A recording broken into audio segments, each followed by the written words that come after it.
Hello वांगशन lovers, welcome back to my channel. Last part में हमने देखा था वांग जी वयिंग को मैसेज करता है, कल रात प्लीज़ मेरे घर आना, मैं हम दोनों के लिए डिनर रेडी रखूँगा। अगले दिन वयिंग जब वांग जी से मिलने के लिए जाता है तो वांग जी एक हाथ उसके शोल्डर्स पर और दूसरा हाथ उसकी वेस्ट पर रखकर उसे अपनी तरफ खींचता है और सीधे किस कर लेता है। वयिंग भी उसे रिस्पॉन्ड करता है। वांग जी जब उससे अलग होता है, इतने दिनों बाद तुम्हें देखकर बहुत अच्छा लग रहा है। वयिंग स्माइल करते हुए कहता है, मुझे भी वापस आकर बहुत अच्छा लग रहा है लंजा, मैंने इस वर्ल्ड को बहुत मिस किया। वांग जी उसका हाथ पकड़ता है और उसे अंदर ले जाने लगता है। वांग जी उससे कहता है, मैं हमारे लिए डिनर बना लेता हूँ। वो दोनों किचन की तरफ जाते हैं। वयिंग किचन काउंटर पर एक वाइट कलर का फ्लैट बॉक्स रखा हुआ देखता है। वो वांग जी से पूछता है, ये क्या है लंजा? तो वांग जी कहता है, जब मैं तुम्हारे घर पर था तो मैंने नोटिस किया तुम्हारा लैपटॉप वो काफ़ी ज़्यादा ख़राब हो चुका था, तुम एक नया यूज़ कर सकते हो, इसलिए मैंने ये तुम्हारे लिए ख़रीद लिया था। तुम इसे एक्सेप्ट कर लोगे ना? वयिंग की आंखों में तो जैसे आंसू आने वाले थे। वो उस वाइट बॉक्स की तरफ ही देखता रहता है। तो वांग जी कहता है, वयिंग क्या हुआ, क्या मुझे ये नहीं करना चाहिए था? वयिंग उससे कहता है, ऑफ कोर्स लंजा, thank you so much. Wang ji भी स्माइल करते हुए कहता है, यू आर वेलकम वयिंग, तुम्हें इसे खोलकर देखना चाहिए।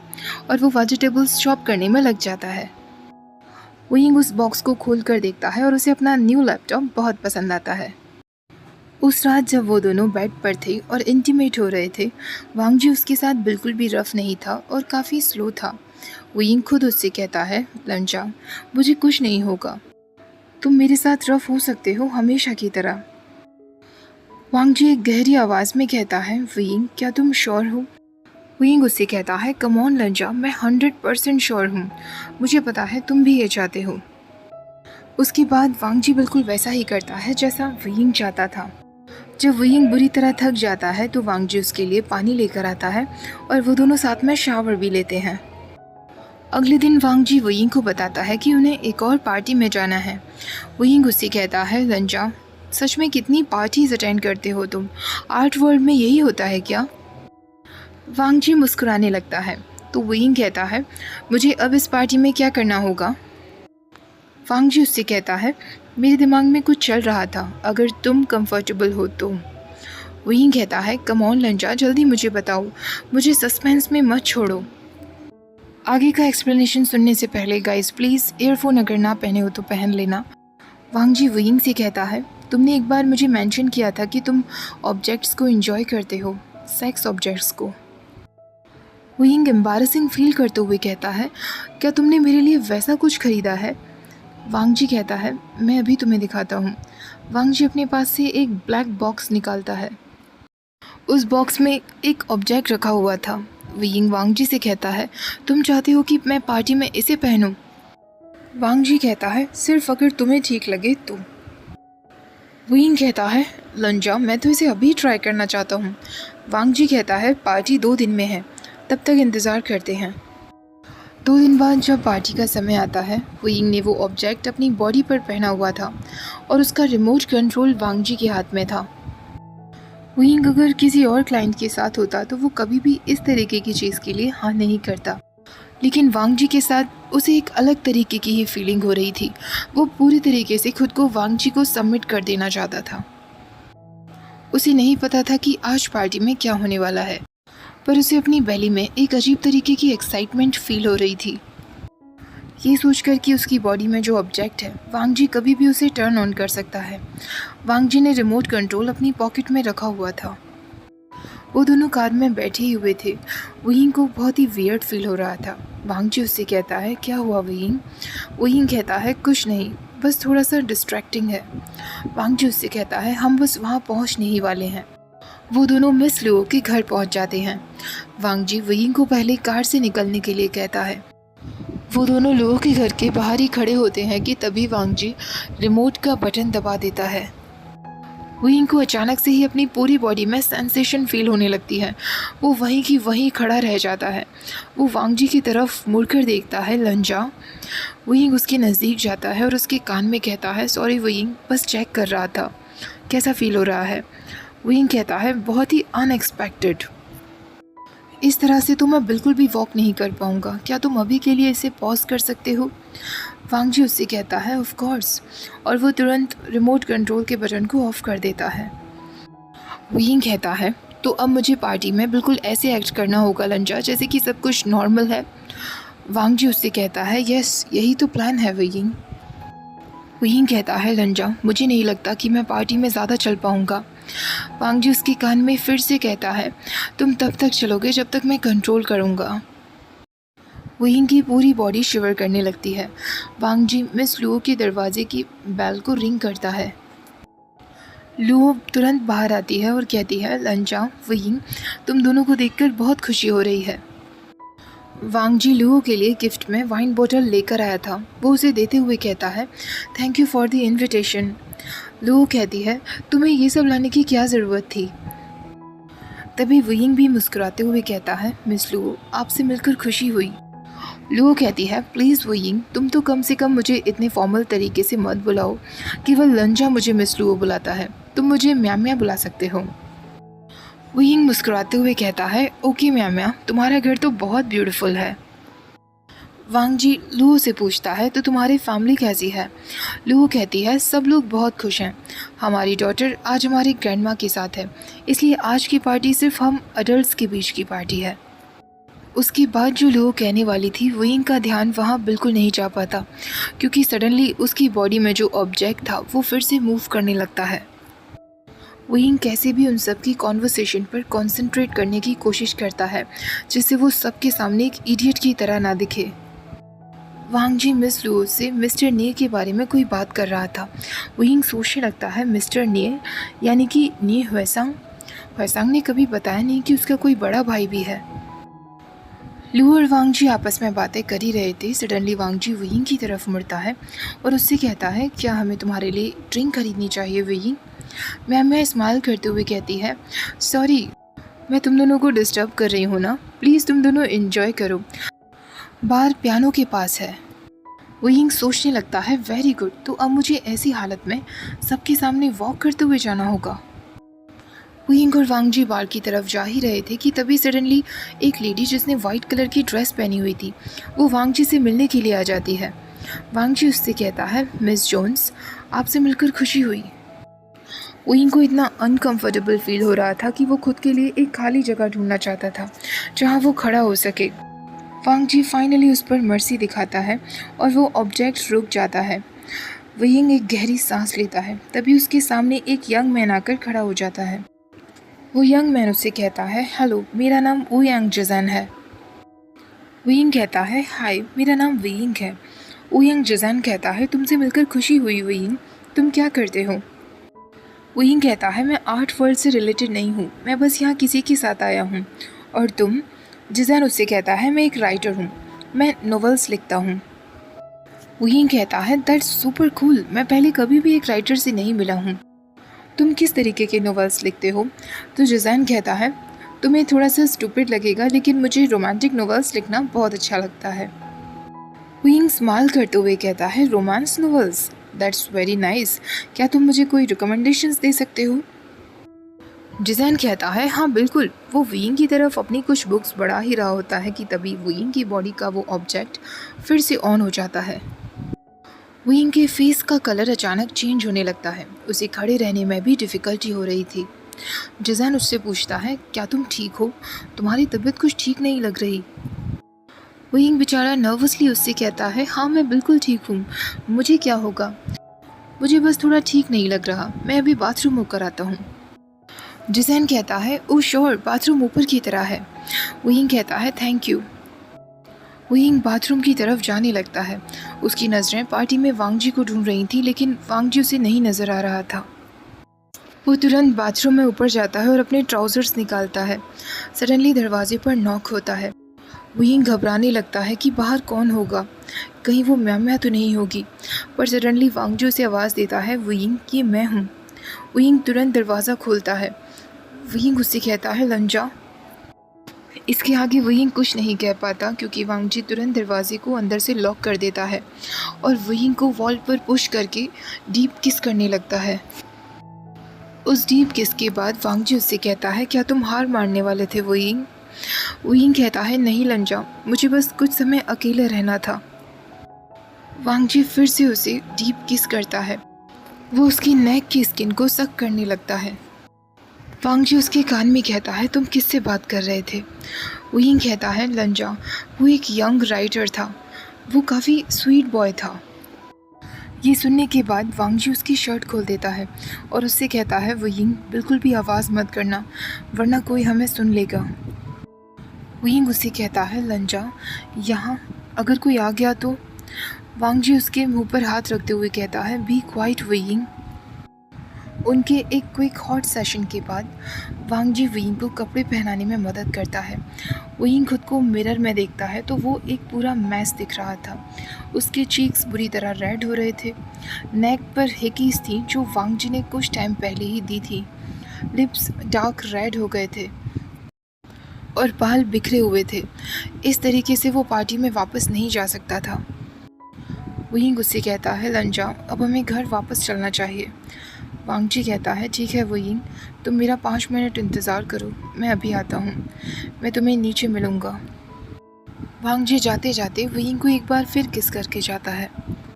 वांग जी के जाने के बाद वुयिंग तुरंत हुएसांग को मैसेज करता है। वुयिंग उसे लिखता है हुएसांग, मुझे उससे प्यार हो गया है, मैं उसके लिए वो सब करने के लिए तैयार हो जाता हूँ जो मैं कभी भी किसी और क्लाइंट के साथ नहीं कर सकता। मुझे सच में उससे बहुत प्यार हो गया है। हुएसांग उससे कहता है वो तो मुझे पता ही था, तुम्हें अपने शुगर डैडी से प्यार हो गया है। कुछ टाइम बाद वुयिंग डायरेक्ट उसे कॉल कर देता है। वुयिंग उससे कहता है हुएसांग, अब मैं ये नहीं कर सकता, अब मैं उसकी मनी नहीं ले सकता ये सब के लिए। ये बहुत गलत है। उसे लगता है कि ये सब ट्रांसैक्शनल है, हम दोनों के बीच कुछ अटैचमेंट नहीं है, पर मुझे उससे अटैचमेंट हो गया है। मैं क्या करूँ, मैं खुद को उससे प्यार करने से नहीं रोक पाया। हुएसांग उससे पूछता है तो अब तुम क्या करने वाले हो? वुयिंग एक गहरी सांस लेते हुए कहता है मुझे ये सब कुछ ख़त्म करना होगा, मैं अब और उसके साथ ये नहीं कर सकता, ये फेयर नहीं है। हुएसांग कहता है क्या तुम श्योर हो कि वो तुम्हारे लिए फीलिंग्स नहीं रखता? क्या पता वो भी तुम्हारे लिए ऐसे ही फील करता हो। वुयिंग कहता है नो वेज, और अगर वो मेरे लिए फीलिंग्स रखता भी है थोड़ी बहुत भी, तो भी कोई फ़र्क नहीं पड़ता, क्योंकि उसने मुझसे खुद कहा था कि वो रिलेशनशिप में नहीं आना चाहता। हुएसांग कहता है तो तुम सच में सब कुछ ख़त्म कर देने वाले हो, क्या ये ठीक रहेगा? वुयिंग कहता है हाँ, मुझे पता है यही ठीक रहेगा। मेरी फीलिंग्स उसके लिए बस एक बर्डन ही बनेंगी जो मैं नहीं चाहता। वो दोनों जब वहाँ से बाहर निकल रहे होते हैं, वांग जी ने हमेशा की तरह उसकी वेस्ट पर अपना हाथ रखा हुआ था, लेकिन वुयिंग को अब अंदर से बहुत बुरा फील हो रहा था। अब तक वुयिंग के लिए उसकी ये जॉब फ़न थी, पर अब उसे ये फ़न बिल्कुल नहीं लग रही थी। उसे ये सब कुछ ख़त्म करना था, पर उसे नहीं समझ आ रहा था कि वो लंजा से ये सब कैसे कहे। वो सोचने लगता है क्या मुझे घर जाने तक का इंतज़ार करना चाहिए? उसके फेस के एक्सप्रेशंस देखकर वांग जी उससे पूछता है तुम ठीक हो ना? वो दोनों कार में बैठे हुए थे। वुयिंग कहता है हाँ मैं ठीक हूँ। वुयिंग स्माइल करने की कोशिश करता है, पर वो अपना फेस वांग जी से छुपा लेता है। वांग जी अपना हाथ उसकी थाइस पर रखते हुए कहता है क्या तुम्हें अभी भी अनकंफर्टेबल फील हो रहा है? हम बस घर पहुंचने ही वाले हैं, मैं घर जाकर तुम्हारे लिए बाथ प्रिपेयर कर दूंगा। वुयिंग उसे एक फेक स्माइल देता है और उससे कहता है मैं ठीक हूँ लंजा। जब वो दोनों वांग जी के अपार्टमेंट में पहुंच जाते हैं, वांग जी उसे कहने का कोई मौका नहीं देता, बल्कि उसका हाथ पकड़ के उसे बेडरूम की तरफ ले जाने लगता है। वुयिंग मन में सोच रहा था मुझे अभी के अभी ये सब कुछ रोकना होगा, मुझे लंजा से बात करनी होगी, लेकिन फिर भी वो कुछ नहीं कर पाता। वांग जी उसे बाथरूम की तरफ ले आता है और वाटर ऑन कर देता है। ये सब कुछ वांग जी इतने केयर के साथ कर रहा था कि वुयिंग का रोने का मन कर रहा था, क्योंकि उसके लिए ये इम्पॉसिबल हो रहा था वांग जी से दूर हटना। वांग जी वुयिंग को गोद में उठाता है और उसे बाथ टब में लिटा देता है। अब वो उसकी बॉडी को धीरे धीरे वॉश करने लगता है। वांग जी उससे कहता है वुयिंग मैं सोच रहा था क्यों ना हम एक और ट्रिप के लिए चलें, लेकिन इस बार ये बिज़नेस ट्रिप नहीं होगी, हम सिर्फ अपने लिए जाएंगे। एलए में मेरे कुछ कनेक्शंस हैं, हम दोनों वहाँ जा सकते हैं। वहींग उसका कोई जवाब नहीं दे पाता तो वांग जी कहता है, वहींग तुम ठीक हो ना? तुम थके हुए हो? क्या तुम सोना चाहते हो? वहींग कहता है, नहीं मैं ठीक हूँ, मैं थका हुआ हूँ लेकिन मैं बाहर नहीं निकलना चाहता। वांग जी उससे कहता है, तुम मुझे बताओगे ना वहींग, अगर कभी भी तुम्हें ऐसा लगे कि मैं बहुत आगे बढ़ रहा हूँ। वहींग फ्रीज होते हुए पूछता है, क्या मतलब है तुम्हारा? वांग जी कहता है, मेरा मतलब है आज की रात, आज जो भी कुछ हुआ वो तुम्हें अच्छा नहीं लगा ना? वहींग कहता है, लंजा ऐसा कुछ नहीं है, मैं बस थका हुआ हूँ। वांग जी उसके शोल्डर्स पर किस करता है और उसे गले से लगा लेता है। कुछ टाइम तक वो दोनों बाथटब में ऐसे ही लेटे रहते हैं। वहींग सोचने लगता है, बस आज की रात और मैं उसके साथ हो सकता हूँ। ऐसा सोचकर वो उस रात भी वांग जी के साथ ही सो जाता है। सुबह जब वो उठता है तो वो बेड पर अकेला था। उसे फिर से रात की सारी बातें याद आती हैं और उसे याद आता है कि उसे लंजा के साथ सब कुछ ख़त्म करना है। वो यिंग बेड से उठता है, एक आखिरी बार वांग जी के बेडरूम की तरफ देखता है, उसके बेड की तरफ, उसके बाथरूम की तरफ जहाँ उसने वांग जी के साथ कितनी बार बात लिया है। जब वो बेडरूम से बाहर आता है तो उसे खाने की खुशबू आ रही थी। उसे पता चल जाता है कि वांग जी उसके लिए ब्रेकफास्ट बना रहा है। जैसे ही वुयिंग उसके पास पहुंचता है, वांग जी उससे कहता है, वुयिंग मैं बस तुम्हारे लिए ब्रेकफास्ट बना रहा था। मैं सोच रहा था कि जब ये रेडी हो जाएगा तो मैं खुद आकर तुम्हें उठाऊंगा और अपने हाथों से खिलाऊंगा, पर तुमने मुझे इसका मौका ही नहीं दिया। वुयिंग कहता है, तुम मुझे बेड पर ही ब्रेकफास्ट कराने के लिए आने वाले थे? वांग जी कहता है, हाँ, क्योंकि तुम बहुत टायर्ड दिख रहे थे। तो तुम अभी ब्रेकफास्ट करना चाहोगे या शावर लेने के बाद? वुयिंग उससे कहता है, मैं अभी खा लूँगा लंजा, लेकिन इससे पहले कि वुयिंग कुछ और कहता, वांग जी ब्रेकफास्ट सर्व कर देता है और वुयिंग से कहता है, तुम कुछ कंफर्टेबल सा पहनना चाहोगे? वुयिंग कहता है, नहीं मैं ऐसे ही ठीक हूँ। वांग जी उसका हाथ पकड़ता है और उसे ब्रेकफास्ट टेबल की तरफ ले जाने लगता है।